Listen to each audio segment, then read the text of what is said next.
बक्सा कुल लागल बा वो सब जेकरा जहे जगह मिले बैठ गेला के काम बा तनी बैठ के हवा छोड़ी सब है हवा छोड़ी बिंदु पसंद कर हमारा मंटू तिवारी बाबा कैबिनेट पर हमारा अर्जुन भैया नाले तबला पर टिंकू टकराना जी जोड़ी पर हमारा सुभाष सिंह जी राकेश रंजन जी प्रिंस सिंह बबुआन जी अभिषेक दुबे बाबा बहुत सुंदर गौनिहार हमारा पवन भैया मंडली संचालक परम मित्र हमारा सोनू तिवारी बाबा मंच पर उपस्थित वाली परम मित्र हमारा प्रिंस बाबा अभिषेक भैया हमारा प्रधान जी रमेश भैया रघुवर नगर से बजरंग दल सेवा समिति हमारा गुड्डू भैया अजीत भैया भोजपुरी जगत के बहुत सुंदर गायक कहे और जहाँ तक जितना गौनिहार बड़े सबका दिल पर राज करे वाला हमारे चुन्नू बाबा और आसिफ बाबा सदर स्वागत बा अभिजीत भैया का स्वागत करम राम जी व्यास भैया हमारे परम मित्र बने हमारे शिष्य बने सुनील सहरी जी देहाती के चेला सहरी जी विनीत यादव जी गौरव बाबू के स्वागत बा सबके तहे दिल से स्वागत करतनी साथे साथे सिकंदर भैया के प्रणाम बा प्रदुमन परदेसी जी के समस्त मंडली के कलाकार लोग के हमारा ओर से स्वागत बा वो सुमिरने भला ऊ का है राति भरे लोग स्वागत है तोरो बात सही है जय हो मैया शारदे रावण के जवाब जय हो गुरु सिंह जी गुरु के गुरु गुलाब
सावरिया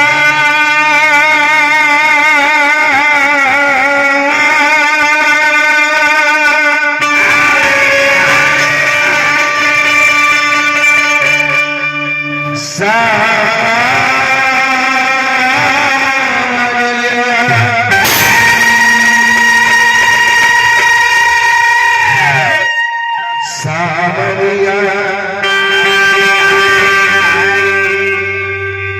सावरिया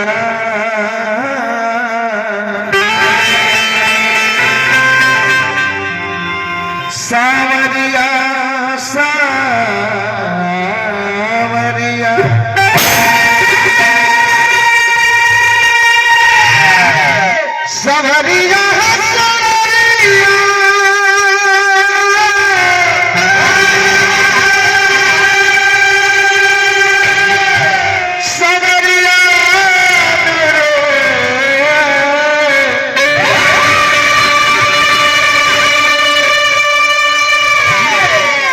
सावरी सावरी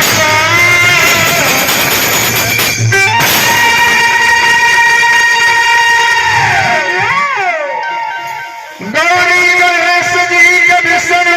महेश जी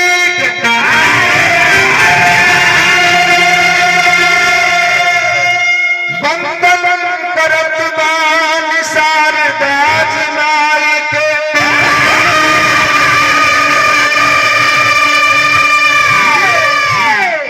नाग देव देवतन के जोगी मुनि संतन के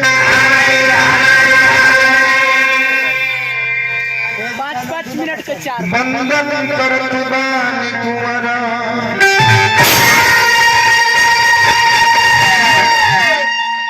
चार जुग चार धाम आदि पुरुष आदि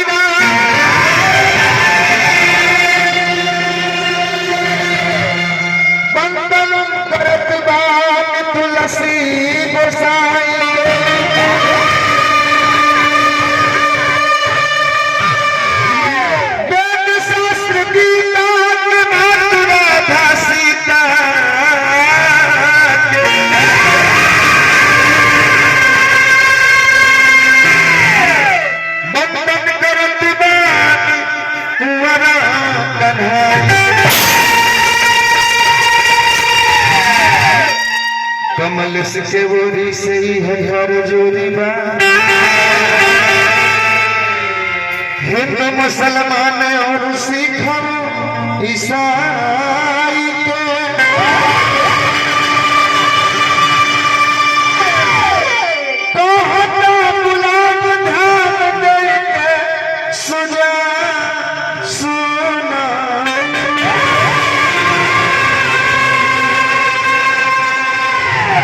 बंधन करत बान श्रोता सब भाई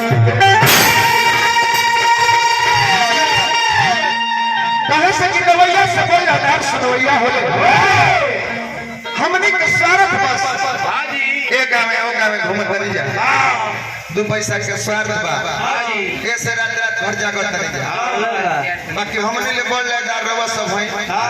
रवा सब काहे खाती जगिले रात भर बस वो नींद जियान कर ले हमनी के दो चार गो बात दो चार गो की सुने खाती हमनी पर दो चार पैसा लुटावे खाती हमनी के राजा बनावे खाती तो रवा सब हमन के ढेर लेदार बानी रवा सब बानी तो हमनी के गाय खानी जा नाक खानी जा विधायक खानी जा खलाक खानी जा सब रवा सब बात देखिए राकेश तिवारी जी जिला पंचायत पद के प्रत्याशी बने सहयोगी बने प्रमोद चौबे जी जे आई पार्टी ब्लॉक के माध्यम से बहुत बहुत रुपया पुरस्कार होने के मिला जय साहब अंग्रेजी तने हमारा कम बुझाला सब अंग्रेजी हम जानबे ना पूरी को देख कौन लगती कोई काम न मिला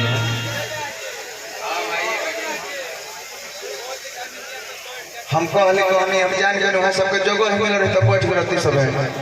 इतना तनी हमनी के कहा के जनता रुक ले बैठ गए रहते सब बड़ो में मोड़े वाला मशीन बटले बाकी रहो का करब जगह के थोड़ा अच्छा ठीक बा शांति रहे के चाहिए खड़ो रहो सब तो कोनो बात नहीं हां इतना गर्मी है बच्चा का जी हां जी आज नवाई के दिवंगत आत्मा के साक्षी खातिर जुटल बनी जा ओ परम पिता परमेश्वर से निहोरा करो तो माई का आत्मा जमुना लोक में होके ओ माई का आत्मा लक्ष्मण झूला पर झूला झूले भगवान विष्णु के चरण में हाथ के शरण मिले बार बार जन्म और बार बार मनुष्य से छुटकारा मिले माई के करने जाने को हुई तो तने अपना बचपन में प्रवेश करे के पड़ी छोटे शरीर के छोटे छोटे वो महतारी के बोझ अपना मुंह में लेके वो माई के दूसरा स्तन पर अपना बचपन में अपना नाना भाव से